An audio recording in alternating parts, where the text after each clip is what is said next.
അപ്പൊ അതിൽ അവസാന പോർഷനിൽ വൈഫ് വന്ന് സംസാരിക്കുന്ന ഒരു പോർഷൻ ഉണ്ട്, അതാണ് കേൾക്കേണ്ടത്. നല്ല വിഷമമുണ്ട്.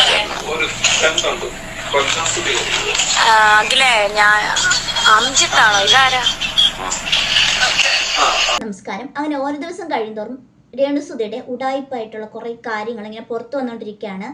അപ്പോൾ ഈ കൊല്ലം സുധിയും രേണുസുധിയും കൂടി നടത്തിയ കുറച്ച് സാമ്പത്തിക തട്ടിപ്പുകളുടെ കാര്യങ്ങളാണ് പറയുന്നത്. കൊല്ലം സുധി ജീവിച്ചിരുന്ന സമയത്ത് ഉണ്ടായിരുന്നൊരു വോയിസ് ആണ്, അതിപ്പോഴാണ് അതിന് മൂല്യം ഉണ്ടായെന്നാണ് പറയാൻ സാധിക്കുന്നത്. ചേച്ചി ഇത് അംജിത്താണോ അഭിജിത്താണോ ആരാന്നല്ല. അപ്പം ഒന്നിൽ കൂടുതൽ ആളുകളോട് ഈ പറഞ്ഞ വൈഫ് ഉൾപ്പെടെ സന്തോഷത്തോടും സ്നേഹത്തോടും പറയുന്നുണ്ട് പൈസ അയച്ചോ, ചേട്ടൻ ഇല്ലായ്മകൾ കൊണ്ടാണ് കാര്യങ്ങളാണെന്ന് സംസാരിച്ചുകൊണ്ടാണ് ഈ പൈസ ഇരന്ന് മേടിക്കുന്നതിന്റെ ഒരു രീതി, അതായത് ഫാമിലിയോട് അറിഞ്ഞുകൊണ്ടാണ് എന്നാണ് കാണിച്ചത്. ഇനി ഇദ്ദേഹത്തിന്റെ ഫോണിലോട്ട് ഒരു മെസ്സേജ് പോവുകയോ അല്ലെങ്കിൽ ഇദ്ദേഹത്തിന്റെ ഗ്രൂപ്പിൽ നമ്മൾ അംഗമാവുകയോ ചെയ്തു കഴിഞ്ഞാൽ വരുന്ന മെസ്സേജുകൾ ഇങ്ങനെയാണ്. മകളെ ചേട്ടനെ ഒരു ഹെൽപ്പ് ചെയ്യുമോന്ന് അറിയാൻ വേണ്ടിട്ട് വിളിച്ചതാണ്. എങ്ങനെയാലും ഒന്ന് പെട്ടെന്ന് അയക്കാൻ എന്തെങ്കിലും മാർഗം ഉണ്ടോടാ? 2 മണിക്കൂർ എന്നൊക്കെ പറഞ്ഞു കഴിഞ്ഞാല് പണി പാളുവോന്നൊരു സംശയം. നല്ല ടെൻഷനേ ഇരിക്കുക ഞാനും വൈഫൊക്കെ. അതുകൊണ്ടാ ഞങ്ങൾ ഉറങ്ങുള്ളൂ. ഞാനും വൈഫും വെയിറ്റ് ചെയ്യാണ്. നിന്റെ കാശ് വന്നിട്ടേ ഞങ്ങൾ ഉറങ്ങുള്ളൂ. അത്രത്തോളം ടെൻഷനിലിരിക്കുകയാണ്. അതുകൊണ്ടാണ്. ആളുടെ പൈസ കിട്ടിയാൽ മാത്രമേ ഇവർ ഉറങ്ങത്തുള്ളൂ. ഇവർ രണ്ടുപേരും ഉറക്കമില്ലാണ്ട് വെയിറ്റ് ചെയ്യാണ്. കാരണം മറ്റുള്ളവരുടെ പൈസയ്ക്ക് വേണ്ടിയിട്ട് ഇങ്ങനെ ആഗ്രഹിച്ചിരിക്കുകയാണ്. അവരുടെ പൈസ കിട്ടിയാൽ മാത്രമേ നമുക്ക് ഉറക്കം വരത്തുള്ളൂ, അവരുടെ പൈസ കിട്ടിയാൽ മാത്രമേ നമുക്ക് ബാക്കി കാര്യങ്ങൾ നടക്കത്തുള്ളൂ എന്നുള്ള രീതിയിൽ ഇങ്ങനെ ആഗ്രഹിച്ചിരിക്കുകയാണ്. അത് പറഞ്ഞ് ഇങ്ങനെ മറ്റുള്ളവരിങ്ങനെ ചൂഷണം ചെയ്തുകൊണ്ടിരിക്കുകയാണ്. ഈ കൊല്ലം സുധി ചോദിച്ചിട്ട് കിട്ടിയിട്ടില്ല എന്നുണ്ടെങ്കിൽ ഈ രേണുസുധിയെ മുൻനിർത്തി, അതെല്ലാവരും അങ്ങനെയാണ്, നമ്മൾക്ക് ഒരാൾ തന്നില്ല എന്നുണ്ടെങ്കിൽ നമ്മുടെ കൂടെ നിൽക്കുന്ന ആളെ വിട്ട് ചോദിക്കും. പിന്നെ കൂടുതലും ഭാര്യമാരാകുമ്പോഴത്തേക്ക് ആൾക്കാർ കൊടുക്കും എന്നുള്ള ഒരു ധാരണയിലാണ് അവരെ വിട്ട് ചോദിക്കുന്നത്. അപ്പോൾ അങ്ങനെയുള്ള കുറച്ച് കാര്യങ്ങളാണ്. അപ്പോൾ ബാക്കി നമുക്ക് ഈ കൊല്ലം സുധി എല്ലാവരോടും കടം ചോദിക്കുന്നത്, ഞാനൊരു കലാകാരനാണ് അതുകൊണ്ട് എനിക്ക് എല്ലാവരും കടം തരണം അങ്ങനെയൊക്കെ ഉള്ളത്. അപ്പോൾ എല്ലാവരും സ്വാഭാവികമായിട്ടും വിചാരിക്കും അയ്യോ കലാകാരനായത്. അങ്ങനെ ഒരുപാട് പേര് ഈ ഒരു കൊല്ലം സുധിയെ സഹായിച്ചിട്ടുണ്ട്, അന്ന് ഈ ഒരു രേണുസുധിയെ സഹായിച്ചിട്ടുണ്ടായിരുന്നു. കേട്ടില്ലേ? അതായത് ഇദ്ദേഹം പറയുന്നത് നിന്റെ പൈസ വന്നിട്ടേ ഞങ്ങളും അല്ലെങ്കിൽ ഞാനും എൻ്റെ ഭാര്യ ഉറങ്ങുള്ളൂ. നിരന്തരമുണ്ട്. കണ്ടു കഴിഞ്ഞാൽ 10-200 വോയിസ് നോട്ടിന് മേലുണ്ട് പലരോട് അയച്ചതും ഇതേപോലെ രീതിയിൽ പൈസ ചോദിക്കുന്നതും കാര്യങ്ങളും. ഇറന്ന് മേടിക്കാന്ന് പറഞ്ഞു കഴിഞ്ഞാൽ കാരണങ്ങൾ പറയുന്നത് കുഞ്ഞിന് വയ്യ, അമ്മായിപ്പൻ വയ്യാതെ ഹോസ്പിറ്റലാണ്, കാര്യങ്ങളാണ്, എനിക്ക് പൈസ അയച്ചു തരണം, പിന്നെ ചിലയിടത്ത് ദാനം കൊടുക്കാനാണ്. ചോദിച്ച് ഇഷ്ടം പോലെ. അതിൽ എന്നെ വിളിച്ച് പറഞ്ഞവർ പറഞ്ഞു ചേട്ടാ 1 ലക്ഷം രൂപ കൊടുത്തവരുണ്ട്, 2 ലക്ഷം കൊടുത്തവരുണ്ട്, 10,000 കൊടുത്തവരുണ്ട്, 1000 കൊടുത്തവരുണ്ട്, 500 കൊടുത്തവരുണ്ട്.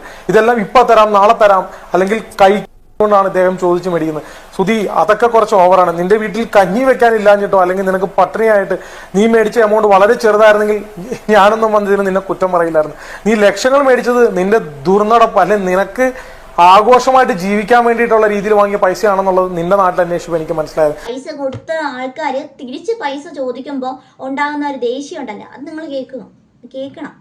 ഇനി ഇതിൽ തന്നെ വൈഫ് ഇത്രയും സ്നേഹത്തോടുകൂടിയൊക്കെ സംസാരിക്കുന്ന അതേ വൈഫ് തന്നെ ചില ഭാഗങ്ങളിൽ തിരിച്ചു പറയുന്ന ചില സംഭവങ്ങളുണ്ട്. അതും കേട്ടു നോക്കാം നമുക്ക്. ഞാനൊരു കാര്യം പറയട്ടെ അംജിത്ത, നീ എന്നാവർത്ത, നീ ആര? ചേച്ചി വളരെ ചൂടിലാണ്, പറഞ്ഞിട്ട് കാര്യമില്ല. കാരണം കാശ് തിരിച്ചു ചോദിച്ചു പോയല്ലോ. എടാ അംജിത്തെ, എന്നും കുന്നും ഞങ്ങൾ ഇങ്ങനെയൊന്നും കിടക്കത്തില്ല. ഞങ്ങൾക്ക് പൈസ വരുമ്പോ ആ പെണ്ണിന്റെ 10-14 രൂപയേ ഉള്ളൂ. അതങ്ങ് ഞങ്ങൾ കയ്യിലോട്ടങ്ങ് ഈ പറയുന്ന പൈസ കൊടുത്തതല്ല, ജസ്റ്റ് ഫോണിൽ പറയുന്നതാണ്. ആ സഹോദരി ഒരു പെൺകുട്ടിയുടെ 14,000 രൂപ എന്തോ മേടിച്ചിട്ടുണ്ട്. ആ പൈസ തിരിച്ചു ചോദിച്ചു. അതിനുള്ള ദേഷ്യമാണ് ഈ കാണിക്കുന്നത്. അതായത് നമ്മുടെ കയ്യിലിരിക്കുന്ന പൈസ കൊടുത്തിട്ട് പൈസ വാങ്ങിക്കാൻ നേരത്ത് കണ്ടവന്റെ വായിരിക്കണം കേൾക്കേണ്ട ഗതികേടാണ് ഓരോ ആൾക്കാർക്ക് ഇപ്പോഴും സംഭവിച്ചുകൊണ്ടിരിക്കുന്നത്. അപ്പോൾ ഈ പുള്ളിക്കാരിയും പുള്ളിക്കാരനും കൂടി ചേർന്ന് ഒരുപാട് പേരുടെ കയ്യിൽ നിന്ന് പൈസ മേടിച്ചിട്ടുണ്ട്. അത് ലാവിഷായിട്ടുള്ള രീതിയിൽ ജീവിക്കാൻ വേണ്ടിയിട്ട് മാത്രമാണ് ചോദിച്ചിട്ടുള്ളത്. അത് കിട്ടാത്തത് കൊണ്ടുള്ള ഒരു വിഷമം ഇവിടെ കാണിക്കുകയാണ്. ബാക്കി കേൾക്കാം. ഇതുപോലെ മെസ്സേജ് അയച്ചിട്ടുണ്ടായിരുന്നു. അവരുടെ വീടിന്റെ മുന്നിൽ പോയി ആത്മഹത്യ ചെയ്യുമെന്ന് പറഞ്ഞിട്ടുണ്ട്. ആ സമയത്തും ഇദ്ദേഹം പറയുന്ന ചില നല്ല വാക്ക്, പൈസ കിട്ടാത്തതുകൊണ്ട് ആ ഒരു ദേഷ്യം ആളോട് തീർക്കുന്ന ഒരു വോയിസ് ആണ്. അതും കൂടി നിങ്ങൾ കേട്ടു നോക്കാം. നീയുണ്ട് വോയിസ് നോട്ട് കൂടി കേൾപ്പിച്ചു തരാം. എന്താണെന്ന് വെച്ച് കഴിഞ്ഞാൽ നീ ഇങ്ങെടുത്താ അത് ഞാൻ ആദ്യം മേടിക്കാം, എന്നിട്ട് ഞാൻ നിനക്കുള്ള പണി അങ്ങോട്ട് തരാം കേട്ടോ. പക്ഷെ നീ എന്റെ അടുത്ത് ഈ 3-4 ദിവസമായിട്ട് കാണിച്ച ഊമ്പിത്തരത്തിന് നിന്റെ അടുത്ത് ദൈവം ചോദിച്ചോളൂ കേട്ടോ. രണ്ടാമത്തെ അങ്ങോട്ടുള്ള പണി ഇങ്ങോട്ടുള്ള പണിയൊക്കെ നമുക്ക് പിന്നെ തീരുമാനിക്കാം കേട്ടോ. ആദ്യം നീ ഇങ്ങോട്ട് പണിതാ, എന്നിട്ട് ഞാൻ നിനക്കിട്ടുള്ള പണി അങ്ങോട്ട് തരാം കേട്ടോ. ഈ കാണിക്കണതുണ്ടല്ലോ ആര് പറഞ്ഞിട്ടാണല്ലോ ശരി, ഈ ചെയ്യണ ദൈവദോഷത്തിന് കഷ്ടപ്പെട്ട് വളർന്നു വന്ന ആർട്ടിസ്റ്റാണ് ഞാൻ. എന്റെ അടുത്ത് ഈ കാണിച്ച ദൈവദോഷത്തിന് നീ അനുഭവിച്ചില്ലെങ്കിൽ എന്റെ പേര് നീ മാറ്റിയിട്ടോ. നീ എന്നെ കൊല്ലം കൂതിന്ന് വിളിച്ചോ. പൈസ കൊടുക്കാത്തത് കൊണ്ട് പറഞ്ഞതാണ് ഈ ഒരു വേട്. എത്രത്തോളം തരം താഴാൻ പറ്റുമോ അത്രത്തോളം തരം താഴോണ്ടിരിക്കും. കാരണം എത്രയും ആൾക്കാരുടെ പൈസ പറ്റിച്ചു. വീണ്ടും വീണ്ടും പൈസ ഇങ്ങനെ ചോദിച്ചുകൊണ്ടിരിക്കുന്നത്. എവിടെ പോയിട്ടുണ്ടായിരിക്കും ആ ഒരു പൈസയൊക്കെ? ഈ ഒരു രേണുസുതിയുടെ പേരും പറഞ്ഞിട്ട് കുറെ പൈസ മേടിച്ചിട്ടുണ്ട്. അപ്പൊ ഈ പൈസയൊക്കെ എവിടെ പോയിരിക്കുന്നു? ഇനി അടുത്ത ചാച്ചി പറയുന്നൊരു കാര്യമുണ്ട്, രേണു ചാച്ചി.